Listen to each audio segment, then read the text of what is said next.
Hello વિદ્યાર્થી મિત્રો, હું ભાવનિક સોલંકી.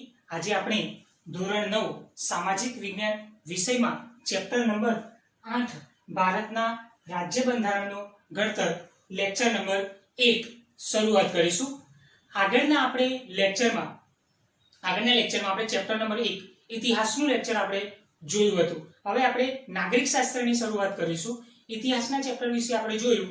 નાગરિક શાસ્ત્રમાં આપણે 8મા ચેપ્ટરથી આપણે શરૂઆત કરી છે. તમારું 8મું ચેપ્ટર નાગરિક શાસ્ત્રનું પહેલું ચેપ્ટર છે. 8મા ચેપ્ટરમાં આપણે સૌથી પહેલા આપણે ટાઇટલ બંધારણનો અર્થ જોઈશું કે બંધારણ કોને કહે છે. બંધારણ એટલે કે કોઈ પણ દેશનું શાસન ચલાવવા માટે બનાવવામાં આવેલા નિયમોના વ્યવસ્થિત સંગ્રહને બંધારણ કહે છે. વિદ્યાર્થી મિત્રો, એકદમ સિમ્પલ અને આવડી જાય એવી સંકલ્પના છે. બંધારણ કોને કહેવાય? એટલે કે કોઈ પણ દેશનું શાસન ચલાવવા માટે બનાવવામાં આવેલા નિયમોના વ્યવસ્થિત સંગ્રહને બંધારણ કહે છે. કોઈ પણ દેશનું શાસન ચલાવવા માટે બનાવવામાં આવેલા નિયમોના વ્યવસ્થિત સંગ્રહને બંધારણ કહે છે. બંધારણ કોને કહે છે એના વિશે તો આપણે જોયું. હવે આપણે બંધારણ ઘડતરની પ્રક્રિયા. વિદ્યાર્થી મિત્રો, તમે જાણો છો આપણા દેશની આઝાદી મળી 15મી ઓગસ્ટ 1947. અંગ્રેજોની ગુલામીમાંથી મુક્ત થયું એમ કહી શકાય કે 15મી ઓગસ્ટ 1947 ના રોજ ભારત દેશને આઝાદી મળી. ત્યાર પછી 26મી જાન્યુઆરી 1950 26મી જાન્યુઆરી 1950 ની વાત કરું છું વિદ્યાર્થી મિત્રો, કે જે બંધારણ ઘડાયું હતું તેના નિયમો જે બન્યા હતા તેને દેશમાં લાગુ પાડવા માટે આ બંધારણ ઘડતરની પ્રક્રિયા કરવામાં આવી હતી. આ બંધારણ ઘડતરની પ્રક્રિયાનો આપણે પરિચય મેળવીશું. તો બંધારણ ઘડતર પ્રક્રિયા. બંધારણ ઘડતર પ્રક્રિયા. તો બંધારણમાં કુલ 389 સભ્યો હતા. બંધારણમાં કુલ 389 સભ્ય હતા જે અલગ અલગ ધર્મ જાતિ ધરાવતા હતા. બંધારણના સભ્યો અલગ અલગ ધર્મ જાતિ ધરાવતા હતા. કયા કયા સભ્યો હતા? સભ્યોના નામ લખ્યા છે, જેમાં જવાહરલાલ નહેરુ, સરદાર પટેલ, શ્યામ પ્રસાદ મુખર્જી, એચ.પી. મોદી, કન્હૈયાલાલ મુનશી જે બંધારણના સભ્યો હતા.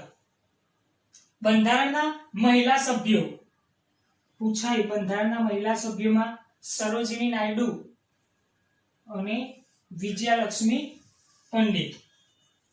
સરોજિની નાયડુ અને વિજયાલક્ષ્મી પંડિત એ બંધારણના મહિલા સભ્યો હતા. બંધારણના અધ્યક્ષ. બંધારણના અધ્યક્ષ કોણ હતા? ડોક્ટર રાજેન્દ્ર પ્રસાદ. બંધારણના અધ્યક્ષ ડોક્ટર રાજેન્દ્ર પ્રસાદ.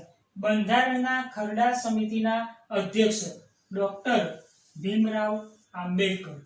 ડોક્ટર ભીમરાવ આંબેડકર જે બંધારણ ખરડા સમિતિના અધ્યક્ષ હતા.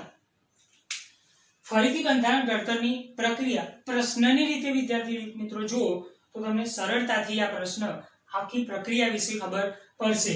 બંધારણમાં કુલ સભ્યો કેટલા હતા? 389 જે અલગ અલગ ધર્મ જાતિ ધરાવતા હતા. જેમાં જવાહરલાલ નહેરુ, સભ્યોના નામ જવાહરલાલ નહેરુ, સરદાર પટેલ, શ્યામ પ્રસાદ મુખર્જી, એચ.પી. મોદી, કન્હૈયાલાલ મુનશી. ત્યાર પછી બંધારણના મહિલા સભ્યો. મહિલા સભ્યોના નામ જણાવો. સરોજિની નાયડુ અને વિજયાલક્ષ્મી પંડિત. બંધારણના અધ્યક્ષ ડોક્ટર રાજેન્દ્ર પ્રસાદ. બંધારણના ખરડા સમિતિના અધ્યક્ષ ડોક્ટર ભીમરાવ આંબેડકર. હવે આપણે પ્રક્રિયાને આગળ જોઈશું કે બંધારણ ઘડતર પ્રક્રિયામાં સભ્યો 389 આપણે બંધારણના અધ્યક્ષ અને ખરડા સમિતિના અધ્યક્ષ સુધી આપણે જોયું. હવે આગળ ચર્ચા કરીએ પ્રક્રિયામાં.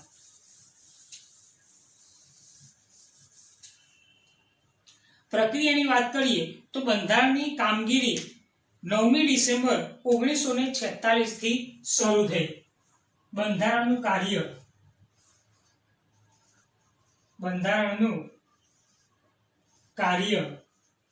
9 ડિસેમ્બર 1946. 9 ડિસેમ્બર 1946 માં બંધારણનું કાર્ય ક્યારે શરૂ થયું? 9મી ડિસેમ્બર 1946 માં. ત્યાર પછી બંધારણ સભાએ 2 વર્ષ 11 માસ અને 18 દિવસોમાં કુલ 166 બેઠકોમાં કામગીરી પૂર્ણ કરી. 166 બેઠકોમાં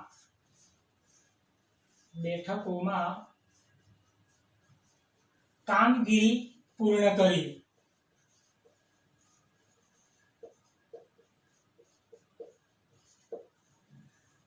બંધારણનું કાર્ય 9મી ડિસેમ્બર 1946 એ લોકોએ 2 વર્ષ 11 માસમાં જોઈએ તો 166 બેઠકોમાં કામગીરી પૂર્ણ કરી હતી. ત્યાર પછી જોઈએ તો બંધારણમાં પ્રથમ 295 આર્ટિકલ્સ અને 8 પરિશિષ્ટ હતા.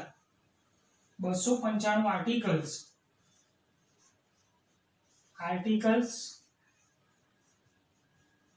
અને 8 પરિશિષ્ટ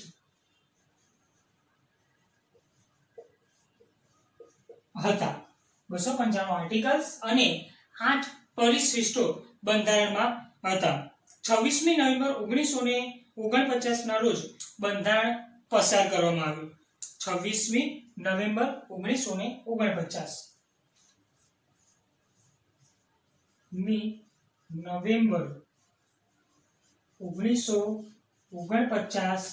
માં બંધારણ પસાર કરવામાં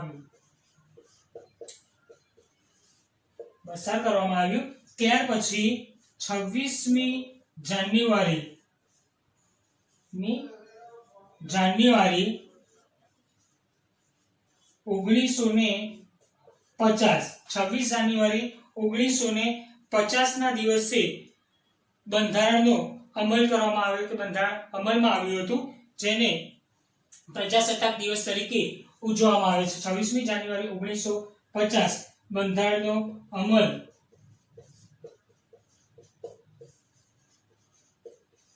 પ્રજાસત્તાક દિવસ 26મી જાન્યુઆરી પ્રજાસત્તાક દિવસ તરીકે ઉજવવામાં આવે છે. દિન તરીકે ઓળખવામાં આવે છે.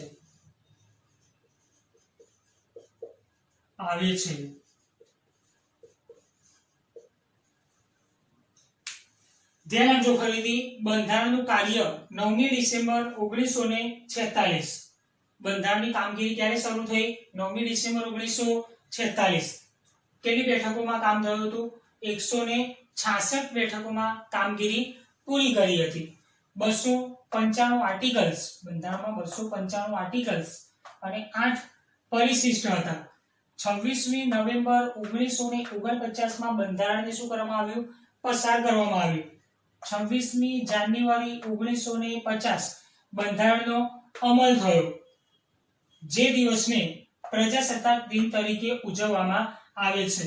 26મી જાન્યુઆરી પ્રજાસત્તાક દિવસ તરીકે ઉજવવામાં આવે છે. જેમ કે 15મી ઓગસ્ટ સ્વતંત્રતા દિવસ અને 26મી જાન્યુઆરી પ્રજાસત્તાક દિવસ તરીકે ઉજવવામાં આવે છે. આ દિવસોમાં આપણે શાળાઓમાં આપણે જોઈએ તો આપણી શાળામાં પણ એક ઉત્સવ કે ધ્વજવંદનના કાર્યક્રમ આપણે યોજાતા હોય છે. આપણે બંધારણના ઘડતરની પ્રક્રિયા વિશે આપણે પરિચય મેળવ્યો. બંધારણના ઘડતરની પ્રક્રિયાનો પરિચય મેળવ્યો. હવે આપણે આગળ પરિચય મેળવીશું બંધારણમાં આમુખનું શું મહત્વ છે. આમુખ વિશે આપણે ચર્ચા કરીશું.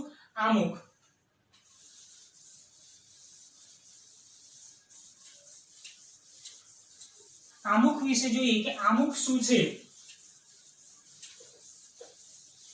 આમુખનો પરિચય મેળવીશું આપણે. તો આમુખ શું છે? તો આમુખ બંધારણનું એક હૃદય કહી શકાય. બંધારણનું હૃદય અને બંધારણની શરૂઆત આમુખથી થાય છે. આમુખ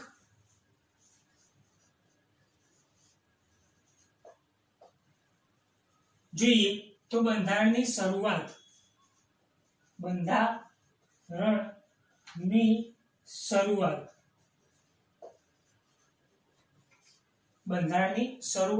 આમુખથી થાય છે. ત્યાર પછી જોઈએ તો આમુખમાં દર્શાવેલી વાત કરીએ કે આમુખને એક બંધારણનો આત્મા તરીકે પણ ગણવામાં આવે છે કે આમુખને બંધારણનો આત્મા ગણવામાં આવે છે. આમુખને બંધારણનો આત્મા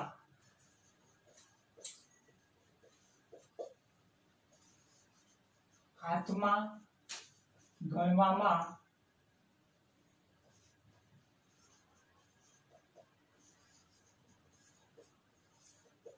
બંધારણની શરૂઆત ક્યાંથી થાય છે? આમુખથી શરૂઆત થાય છે. આપણી ભાષામાં જોઈએ તો આમુખ એટલે કે ચેપ્ટરની શરૂઆત જે છે, અનુક્રમણિકા જે છે એ આમુખ કહેવાય. આમુખ એટલે શરૂઆતમાં જેના વિશે આપણે અભ્યાસ કરવાનો છે કે જેને શરૂઆત. આમુખની વાત કરીએ, બંધારણની શરૂઆત આમુખથી થાય છે. ફરીથી ધ્યાન આપજો, બંધારણની શરૂઆત આમુખથી થાય છે. આમુખને બંધારણનો આત્મા ગણવામાં આવે છે. આમુખની વાત કરીએ તો આમુખમાં સમાજવાદી, બિનસાંપ્રદાયિકતા જેવા શબ્દો ઉમેરવામાં આવે છે. સમાજવાદી અને બિનસાંપ્રદાયિકતા.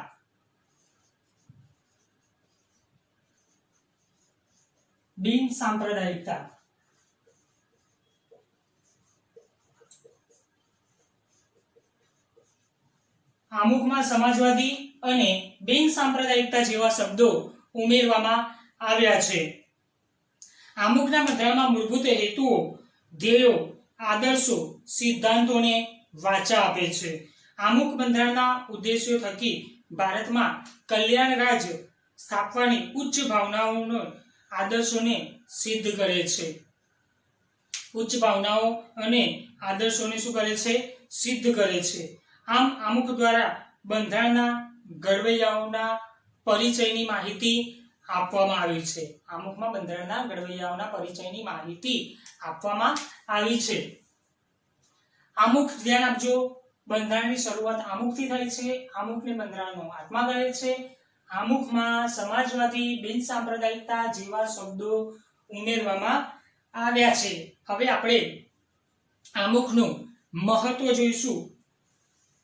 આમુખનું મહત્વ.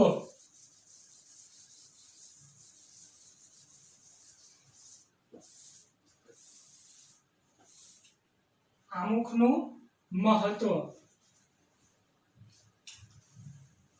બોર્ડ પર લખું છું, તમે નોટબુકમાં પણ લખતા રહેજો. આમુખનું મહત્વ. તો આમુખનું મહત્વ જોઈએ કે આમુખને આપણે આગળ જોયું એ પ્રમાણે બંધારણનો આત્મા કહેવામાં આવે છે અને કોઈ પણ કાયદાના ઘડતરમાં કે સમજવા માટે આમુખ માર્ગદર્શન પૂરું પાડે છે. બંધારણનો આત્મા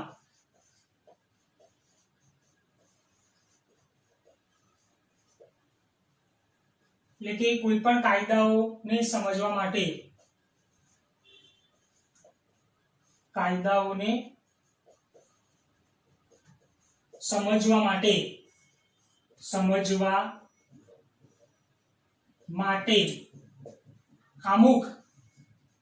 આમુખ માર્ગદર્શન પૂરું પાડે છે. કોઈ પણ કાયદાઓને સમજવા માટે આમુખ માર્ગદર્શન પૂરું પાડે છે. એટલે કે કાયદાઓનું અર્થઘટન હોય કે કાયદાઓને સમજવા હોય તો તેની માહિતી કે તેનું માર્ગદર્શન શામાંથી મળે છે? આમુખમાંથી મળે છે.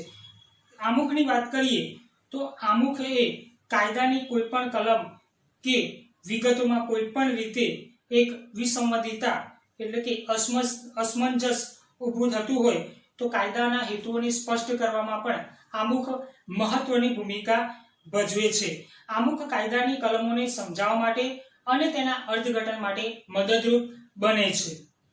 આમુખ બંધારણની જોગવાઈઓ સમજવા માટે હોકાયંત્રની ગરજ સારે છે. આમુખ બંધારણના જોગવાઈઓને સમજવા માટે બંધારણની જોગવાઈને સમજવા માટે બંધારણની જોગવાઈઓને સમજવા માટે હોકાયંત્રની ગરજ સારે છે. હોકાયંત્રની ગરજ સારે છે. જેમ હોકાયંત્ર તમે જાણો છો કે દિશા બતાવવાનું કામ કરે છે, એમ આમુખ જે છે એ બંધારણની દિશા બતાવે છે, એટલે કે બંધારણને સમજાવવાનું કામ કરે છે. આમુખ બંધારણને સમજાવવાનું કે મદદરૂપ થવાનું કામ કરે છે. આમુખ જેમ હોકાયંત્ર દિશા બતાવવાનું એક દિશા સૂચકનું કામ કરે, એમ બંધારણને વ્યવસ્થિત રીતે સમજવું કે માહિતી આપવી તેના માટે આમુખ મદદરૂપ થાય છે. આ છે આમુખનું મહત્વ. આપણે જોયું કે બંધારણનો આત્મા આમુખ. આમુખને બંધારણનો આત્મા કહે છે.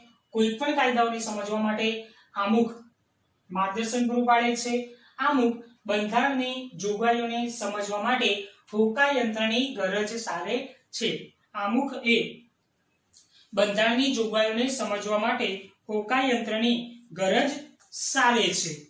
ત્યાર પછી આપણે જોઈએ આમુખના આધાર સ્તંભો. આમુખના આધાર સ્તંભો. આમુખના આધાર સ્તંભોની માહિતી મેળવીએ આપણે.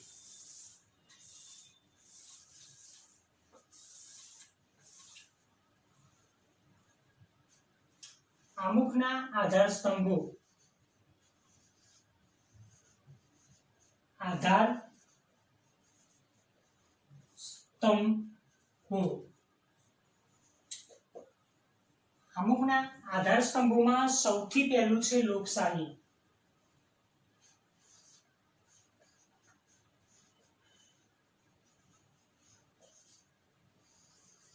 સૌથી પહેલો આધાર સ્તંભ છે લોકશાહી. લોકશાહી મૂળ ગ્રીક શબ્દ ડેમોસ પરથી ઉતરી આવે છે. મૂળ ગ્રીક શબ્દ ડેમોસ પરથી ઉતરી આવેલ શબ્દ.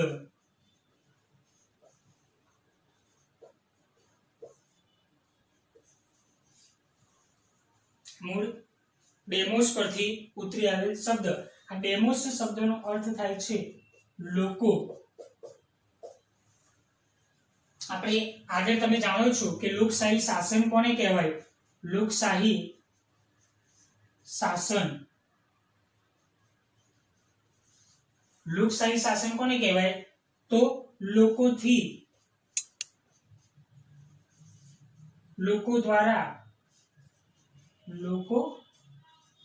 દ્વારા અને લોકો માટે ચાલતું શાસન.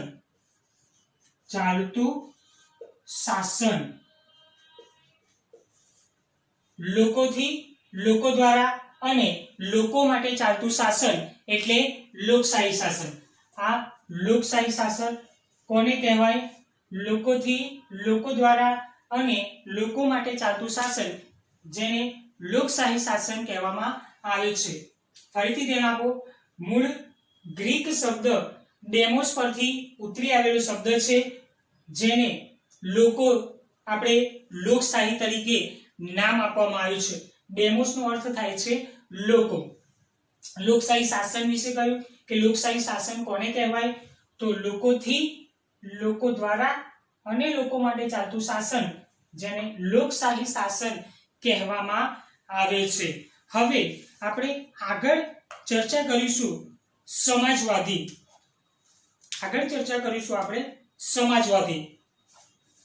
આમુખના આધાર સ્તંભોમાં બીજો આધાર સ્તંભ જે છે એ સમાજવાદી છે. સમાજવાદીનો આપણે પરિચય મેળવીશું, જેમાં સમાજમાં આધાર સ્તંભોમાં સમાજવાદી વિશે પરિચય મેળવીએ. બીજો આધારસ્તંભ સમાજવાદી.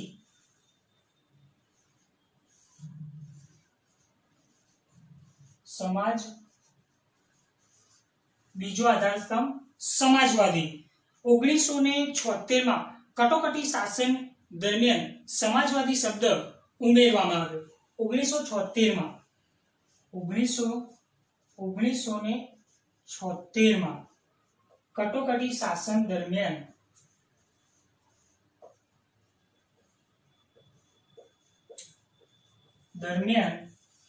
સમાજવાદી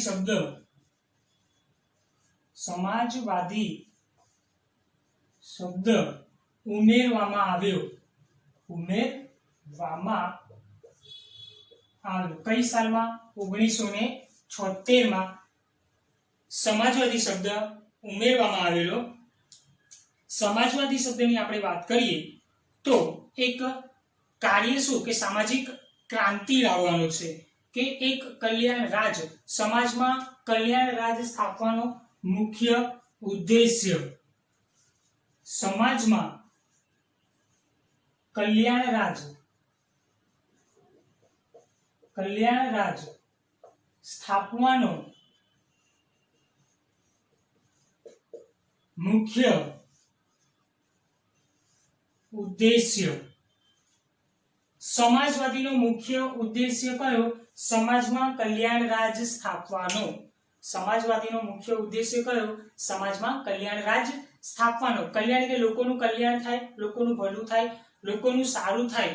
એ જ સમાજવાદીનો મુખ્ય ઉદ્દેશ્ય છે કે સમાજમાં લોકોનું સારું થશે, સમાજ સુધરશે, સમાજ આગળ વધશે.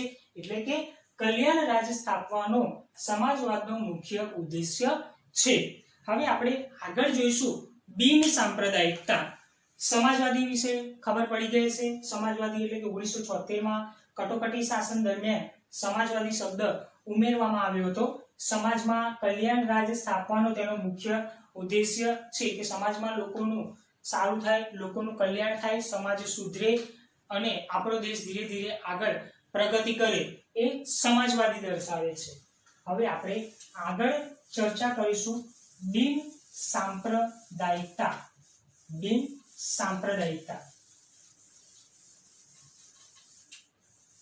ત્રીજો આધારસ્તંભ છે. 3 નંબર આપું છું. તમારી નોટબુકમાં પણ તમે લખતા રહેજો.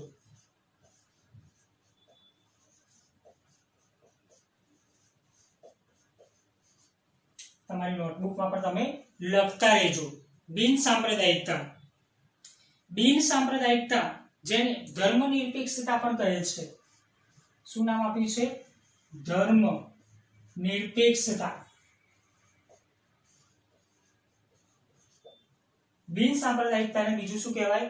ધર્મનિરપેક્ષતા પણ કહેવામાં આવે છે કે રાજ્યને કોઈ પોતાનો ધર્મ હોતો નથી અને રાજ્ય ધર્મની બાબતમાં કોઈ પણ જાતનો ભેદભાવ રાખતો નથી. વ્યક્તિ પોતાની ઈચ્છા અનુસાર ગમે તે ધર્મ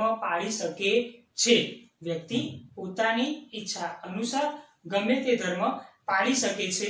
જે બિન સાંપ્રદાયિક દેશનું એટલે કે આપણા ભારત દેશનું એક વિશિષ્ટ લક્ષણ છે.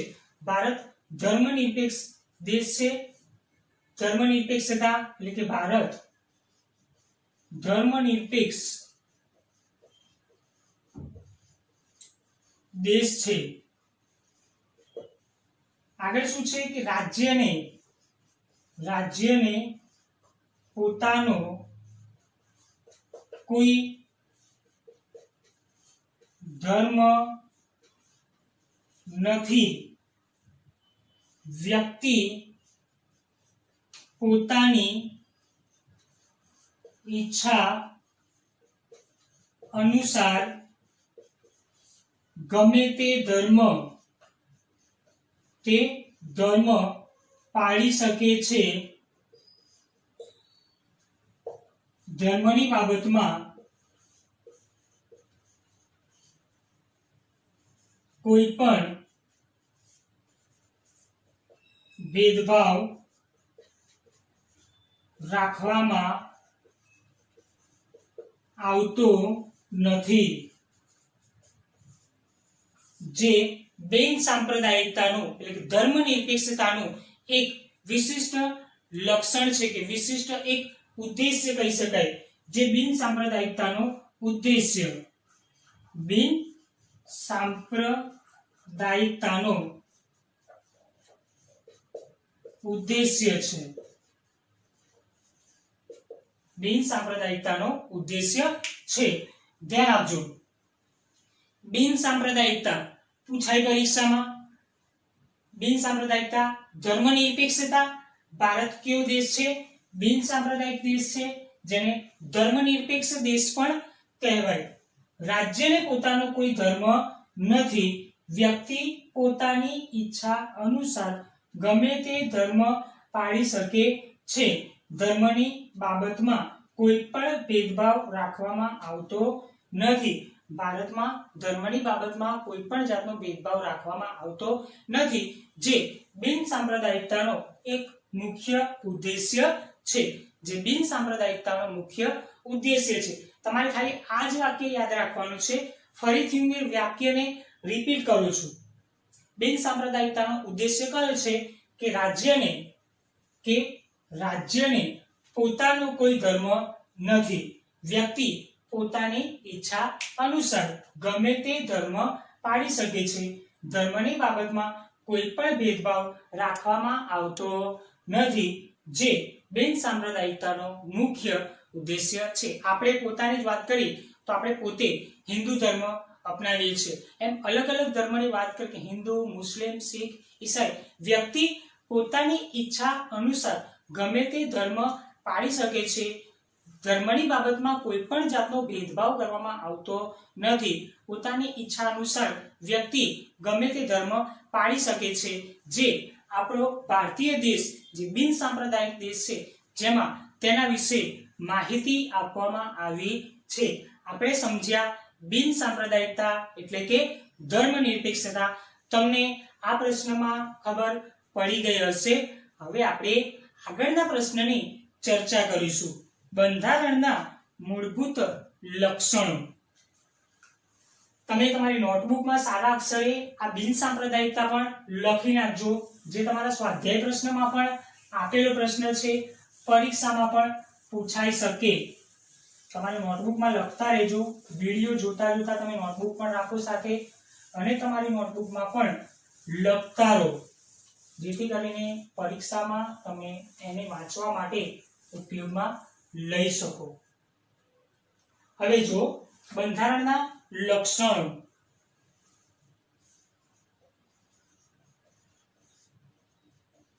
મૂળભૂત લક્ષણો. સૌથી પહેલો લક્ષણ લિખિત દસ્તાવેજ. લિખિત દસ્તાવેજ. લિખિત સ્વરૂપમાં છે, લખાણ સ્વરૂપમાં છે. ચોપડીમાં જે આપેલું છે એ લિખિત સ્વરૂપ કહેવાય. લખાણ સ્વરૂપે છે કે આપણે કોઈને લખાણ લખીને આપીએ એ લેખિત દસ્તાવેજ કહેવાય કે લેખિત પુરાવો કહેવાય. આ બંધારણમાં લેખિત દસ્તાવેજ શું છે એના વિશે આપણે પરિચય મેળવવાનો છે. કે બ્રિટન, ઇઝરાયલના સિવાય ભારત સહિત દુનિયાના બધા જ દેશોમાં લિખિત સ્વરૂપે બંધારણ છે. કે બ્રિટન, ઇઝરાયલ સિવાય ભારત સહિત દુનિયાના બધા જ દેશનું બંધારણ લિખિત સ્વરૂપે છે. બ્રિટન અને ઇઝરાયલ સિવાય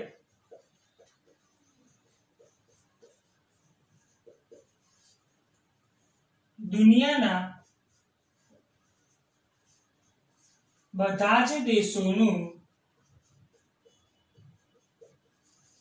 બંધારણ લેખિત સ્વરૂપમાં છે. લિખિત સ્વરૂપમાં છે. લિખિત દસ્તાવેજની વાત કરીએ તો બ્રિટન, ઇઝરાયલ સિવાય દુનિયાના બધા જ દેશનું બંધારણ કેવું છે? લિખિત સ્વરૂપમાં છે, લખાણ સ્વરૂપમાં છે, જેમ મેં તમને કીધું પણ ચોપડીમાં કે કોઈ પણ બુક્સમાં કે કોઈ પણ સાહિત્યમાં જે આપેલું છે એ બધું લિખિત સ્વરૂપ કહેવાય. જેમ કે કાયદા કાનૂન જે નિયમો જે બની ગયા, બંધારણમાં જે નિયમો બને એ બધું જે છે એ લિખિત સ્વરૂપ છે. લિખિત દસ્તાવેજમાં આપણે જોયું કે બ્રિટન, ઇઝરાયલ સિવાય દુનિયાના બધા જ દેશનું બંધારણ લિખિત સ્વરૂપમાં છે. ત્યાર પછી બીજું લક્ષણ જોઈએ બંધારણનું, તો એ છે બંધારણનું કદ. બીજું લક્ષણ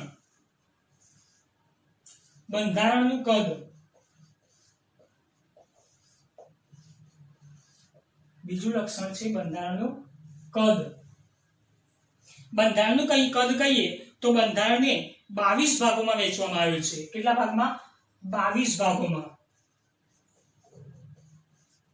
બંધારણને 22 ભાગોમાં વહેંચવામાં આવ્યું છે, જેમાં 395 આર્ટિકલ્સ અને 8 પરિશિષ્ટો છે. 395 આર્ટિકલ્સ,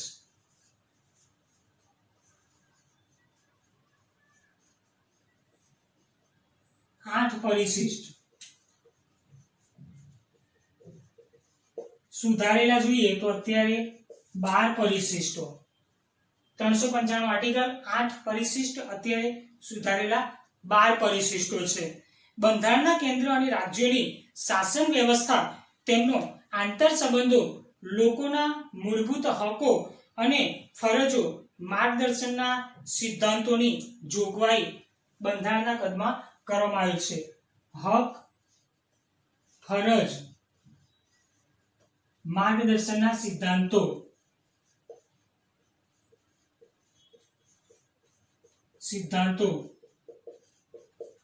ની જોગવાઈ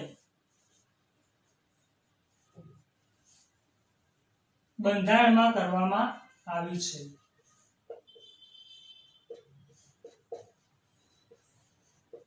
બંધારણમાં કરવામાં આવી છે. હક, ફરજ, માર્ગદર્શનના સિદ્ધાંતોની જોગવાઈ બંધારણમાં કરવામાં આવી છે અને તેથી આપણું બંધારણ દુનિયાના અન્ય બંધારણો કરતાં લાંબુ અને વિસ્તૃત છે. તેથી આપણું બંધારણ